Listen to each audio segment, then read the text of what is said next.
নমস্কার বন্ধুরা। আমাদের দেশে প্লেন অ্যাক্সিডেন্ট হয়, ট্রেন অ্যাক্সিডেন্ট হয়, মণিপুরে দীর্ঘদিন ধরে সাম্প্রদায়িক দাঙ্গা হয়, তারপর জম্মু কাশ্মীরে একের পর এক সন্ত্রাসবাদী হামলা হয়। দায়িত্ব নেয় না কেউ, দায়িত্ব কেউ নেয় না, কাউকে পদত্যাগ করতে দেখা যায় না দায় স্বীকার করে। কেন্দ্রে এমন একটা সরকার রয়েছে যে সরকারে থাকা মন্ত্রীরা তারা কোনো ক্ষেত্রে ব্যর্থ হলেও তারা স্বীকার করতে রাজি হন না যে তারা ব্যর্থ হয়েছেন এবং ব্যর্থতার দায় মাথায় নিয়ে পদত্যাগ করছেন। দেশে গত কয়েক বছরে বেশ কয়েকটা ট্রেন অ্যাক্সিডেন্ট হয়েছে, কখনো রেলমন্ত্রীকে পদত্যাগ করতে দেখা যায়নি। দেশে সিভিল এভিয়েশন এর ক্ষেত্রে দুর্ঘটনা ঘটতে দেখা গেছে, যেটা গত পরশুদিন ঘটেছে। সেটা তো ভয়ঙ্কর ঘটনা, এর আগেও ঘটেছে। গত পরশুদিনের ঘটনাতে ৩০০-র মতন মানুষ মারা গেছে। শুধু যে প্লেনে থাকা ২৪১ জন মারা গেছে তা না, কিন্তু প্লেনটা গিয়ে যেখানে ধাক্কা দেয় সেখানে থাকা ডাক্তার এবং অন্যরা মিলিয়ে ৩০০-র মতন মানুষ মারা গেছে। কিন্তু আমাদের দেশের সিভিল এভিয়েশন মিনিস্টারকে পদত্যাগ করতে দেখা যায়নি বা দায়িত্ব নিজের কাঁধে নিতে দেখা যায়নি, এরকম কোনো ঘোষণা দিতে শোনা যায়নি। আমাদের দেশে জম্মু কাশ্মীরে গত ১০-১১ বছরে বেশ কয়েকবার সন্ত্রাসবাদী হামলা হয়েছে, কিন্তু কখনো দেশের স্বরাষ্ট্রমন্ত্রীকে তার দায় স্বীকার করতে দেখা যায়নি।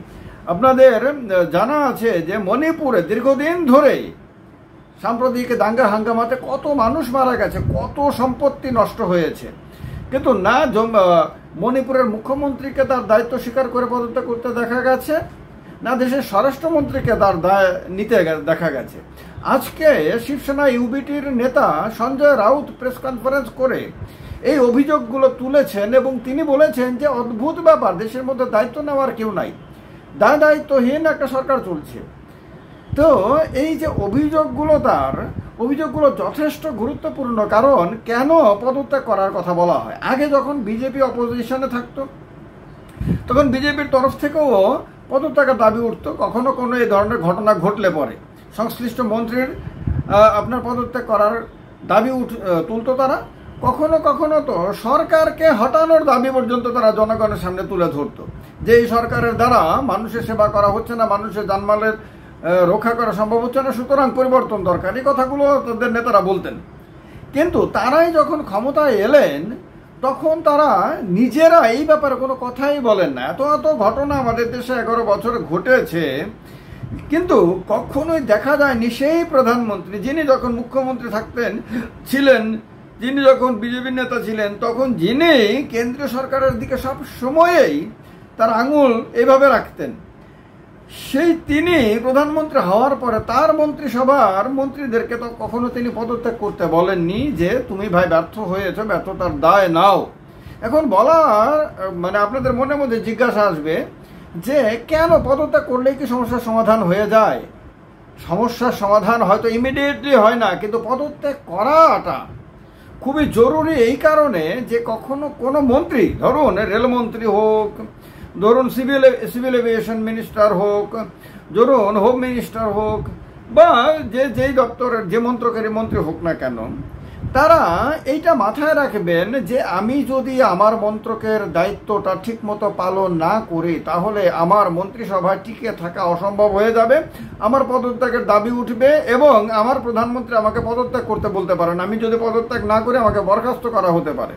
সুতরাং মন্ত্রী হিসেবে টিকে থাকতে গেলে আমাকে সব সময়ই এই ব্যাপারে সতর্ক থাকতে হবে যে আমার মন্ত্রকের কাজে যাতে কোনো ধরনের গাফিলতি না হয়, কোনো ধরনের ভুলভ্রান্তি না হয় এবং আমি যাতে ঠিকভাবে আমার কাজগুলো করতে পারি। এই চিন্তাটা, এই টেনশনটাই তাকে তার কাজে সবসময় মনোযোগী করে রাখবে।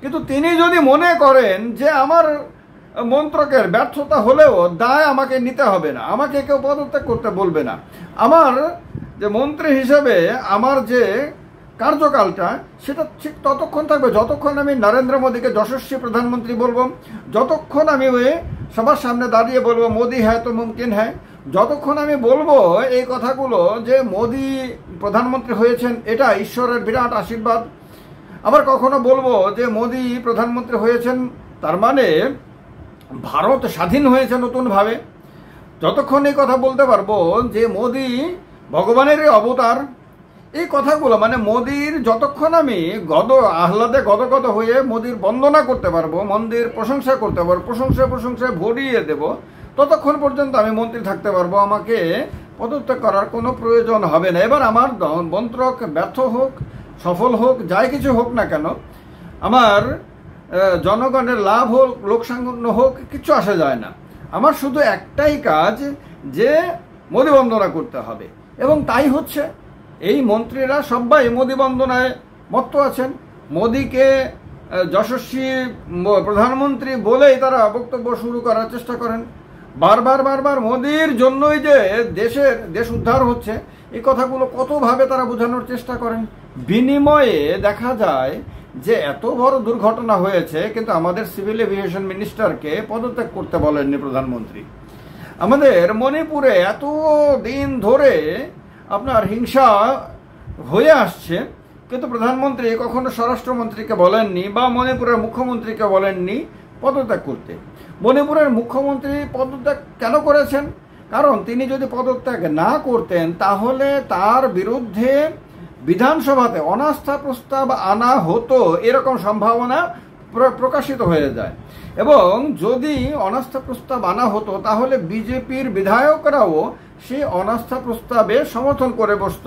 এইরকম খবর যখন বেরিয়ে আসে তখন বাধ্য হয় সর্বভারতীয় নেতারা যে তাকে মানে এন বীরেন সিংকে ডেকে বলতে যে ভাই আপনি পদত্যাগ করুন, পদত্যাগ না করলে সেখানে অনাস্থা প্রস্তাব আসবে, এবং অনাস্থা প্রস্তাবে যদি আপনি হেরে যান, অর্থাৎ সরকার যদি পড়ে যায়, তাহলে দলের বিরাট অপমান হবে সারা ভারতবর্ষে। সুতরাং পার্টির মর্যাদা টিকিয়ে রাখার জন্য আপনি পদত্যাগ করুন। এটা বাধ্যবাধকতা হয়ে গেছিল পদত্যাগ করানোর কথা, কিন্তু তিনি ব্যর্থ হয়েছেন, এই কারণে তাকে পদত্যাগ করতে হবে, এই কথা কিন্তু বিজেপির নেতারা বলেননি। দিল্লি থেকে এরকম কোনো ইনস্ট্রাকশন কিন্তু মণিপুরে যায়নি।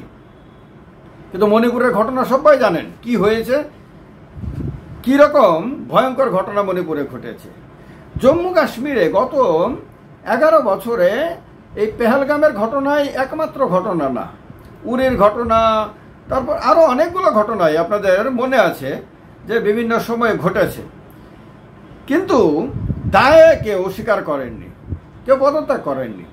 অথচ আপনাদের মনে আছে অটল বিহারী বাজপেয়ীর সময়েও আপনার দায়িত্ব নিয়ে পদত্যাগ করার ঘটনা ঘটেছিল। মনমোহন সিং এর সময়েও ঘটনা ঘটেছিল। বিভিন্ন সময়ে আমাদের দেশে যখনই আপনার কেন্দ্রীয় সরকারের কোনো মন্ত্রকে এরকম কোনো বড় ধরনের ঘটনা ঘটেছে, পদত্যাগ করতে দেখা গেছে। অনেক মন্ত্রীদেরই আমরা বিভিন্ন সময়ে পদত্যাগ করতে দেখেছি দায়িত্ব কাঁধে নিয়ে। কিন্তু দায়িত্বের কথা যিনি সবচেয়ে বেশি বলেছেন তিনি বর্তমান প্রধানমন্ত্রী, যিনি সবচেয়ে বেশি মনমোহন সিং সরকারকে আপনার সবচেয়ে বেশি আক্রমণ করেছেন তার ব্যর্থতার জন্য। তিনি নিজে প্রধানমন্ত্রী হওয়ার পরে তিনি কিন্তু এই একই কথাগুলো যেগুলো তিনি অন্যদের ক্ষেত্রে বলতেন সেগুলো কিন্তু তিনি লাগু করেননি। ফলে আজকে বিজেপির নেতারাও, বিজেপির কর্মীরাও যথেষ্ট অস্বস্তিতে আছেন, কারণ তাদের মাথার মধ্যে এখন চিন্তাটা ঢুকছে। কারণ ট্রেনে করে তো সফর তারাও করেন, শুধুমাত্র যে বিরোধী দলের লোকরা বা যারা কোনো দল করে না বা যারা বিজেপিকে পছন্দ করে না তারাই ট্রেনে করে বা প্লেনে চড়ে তা তো না। প্লেনে বিজেপির লোকরা হয়তো বা বেশিই চড়ে, কারণ তাদের কাছে যেহেতু এখন টাকা পয়সা বেশি থাকার সম্ভাবনা, তারা বেশি চড়বেন প্লেনে। ট্রেনে করেও তাদের লোকরাও চড়বেন। তাদের মধ্যে তো সবাই পয়সাওয়ালা না, সবাই তো আর বড় লোক না, সবাই তো আর রোজগার করার ওইরকম কোনো সুযোগ সুবিধা পাচ্ছেন না। ফলে তাদের লোকরাও ট্রেনে চড়বেন। তো ট্রেনে চললে আপনার যদি এরকম ঘটনা ঘটে তাহলে তো তাদেরও ক্ষতি হতে পারে, তাদের বাড়ি ঘরেও আপনার শোকের ছায়া নেমে আসতে পারে ট্রেনে, প্লেনে ইত্যাদি নানান কারণে। বা পেহেলগামের মতন ঘটনাতে তাদেরও তো ক্ষতি হওয়ার সম্ভাবনা থাকে। তার কারণে এখন তাদের মাথার মধ্যেও টেনশন ঢুকে গেছে যে আরে ভাই কীরকম সরকার চলছে, যে সরকারে কেউ দায়িত্ব নেয় না। আর দায়িত্বই যদি না নেয় তাহলে সেই মন্ত্রী যে ঠিকভাবে তার কাজটা করবে তা তো কোনো গ্যারান্টি নেই। ফলে সঞ্জয় রাউত যে কথাটা বলেছেন আজকে, যে তিনি আক্রমণটা করেছেন, সেটা একটা শুধু রাজনৈতিক আক্রমণ না, কিন্তু সেটা যে শুধু তিনি ইন্ডিয়া জোটের একজন নেতা বা শিবসেনা ইউবিটির একজন বড় নেতা, তিনি তো এনডিএর সরকারকে বা বিজেপি সরকারকে তিনি আক্রমণ করবেন, এটা তো স্বাভাবিক। তিনি তো বিরোধী একজন নেতা, সুতরাং বিরোধী নেতাদের তো দায়িত্ব হলো বিরোধিতা করা, সুতরাং তিনি বিরোধিতা করবেন, তাই কিন্তু না বন্ধুরা। এইটুকু ভাবলে এটা অনেক সংকীর্ণ এবং ভুল, মারাত্মক ভুল চিন্তা হবে। এটা বিরোধী নেতাদের অতি অবশ্যই সরকারের ভুল ত্রুটিগুলি, দোষগুলো, দুর্বলতাগুলো তুলে ধরা উচিত। এবং সরকার যদি সত্যি সত্যি জনমুখী সরকার হয়, যদি সত্যি সত্যি জনগণের প্রতি দায়বদ্ধ সরকার হয়, তাহলে সেই সরকার দেখবে বিরোধী নেতারা কোথায় সত্য কথা বলছেন, কোথায় যুক্তিপূর্ণ কথা বলছেন, যে কথাগুলো যুক্তিপূর্ণ, সঠিক এবং দেশের জন্য মঙ্গলদায়ক, সেইগুলোকে তারা গ্রহণ করবেন, স্বীকার করবেন, স্বীকৃতি দেবেন এবং নিজেদের ভুল ত্রুটিগুলিকে সংশোধন করবেন।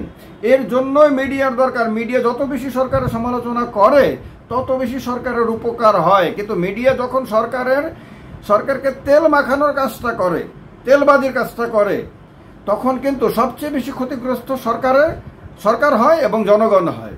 আমাদের দেশে দুর্ভাগ্যবশত গত 10-11 বছর ধরে মিডিয়ার একটা বিরাট অংশ শুধু মোদি বন্দনা, বিজেপি বন্দনা, সরকারের বন্দনা এগুলো করতে ব্যস্ত থেকেছে। এবং বিরোধীরা যখনই সরকারের ব্যর্থতার কথা তুলে ধরেছে, সেগুলোকে প্রচার করার দায়িত্ব ভুলে গিয়ে মিডিয়া তাদেরকেই বরং পাল্টা আক্রমণ করেছে। সরকারের মুখপাত্রের মতন বা বিজেপির মুখপাত্রের মতন তাদেরকেই বরং আরও বেশি উল্টা প্রশ্ন করেছে, পাল্টা প্রশ্ন করেছে। এর ফলে দেশের গণতন্ত্রের ক্ষতি হয়েছে, এর কারণে জনগণের ক্ষতি হয়েছে। তার ফলেই আপনারা দেখবেন নানান ধরনের ঘটনা ঘটেছে, কারণ সবাই দায়বদ্ধ ছিল না। পেহেলগামে যে ঘটনা ঘটেছে, দেখা গেছে সরকারের ব্যর্থতা, দেখা গেছে প্রশাসনের ব্যর্থতা, সেখানে নিরাপত্তার কোনো ব্যবস্থাই ছিল না। এবং এখন যে বিমান দুর্ঘটনা ঘটেছে, তাতেও তো কোথাও না কোথাও তো ত্রুটি ছিলই। কিন্তু ত্রুটি থাকলেই বা কি, না থাকলেই বা কি, কেউ তো দায়বদ্ধ না, কেউ তো দায়িত্ব নিতে রাজি না, কেউ তো দায়িত্ব নেয় না, কারো তো পদত্যাগ করার দরকার হয় না।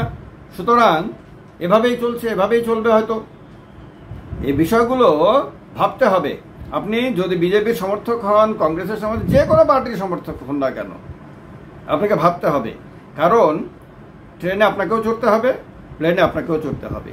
এখানে ওখানে বেড়াতে আমরা সবাই যাই, আপনাকেও যেতে হয়, আমাকেও যেতে হয়।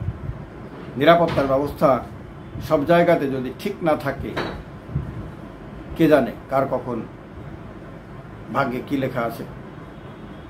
ভিডিওটা যদি আপনাকে চিন্তা করতে বাধ্য করে থাকে, তাহলে ভিডিওটাকে লাইক করবেন, আর তাহলে শেয়ারও করবেন, যাতে আরও বেশি মানুষ ভিডিওটা দেখতে পারে এবং এই আলোচনা শুনে ভাবতে বাধ্য হয়।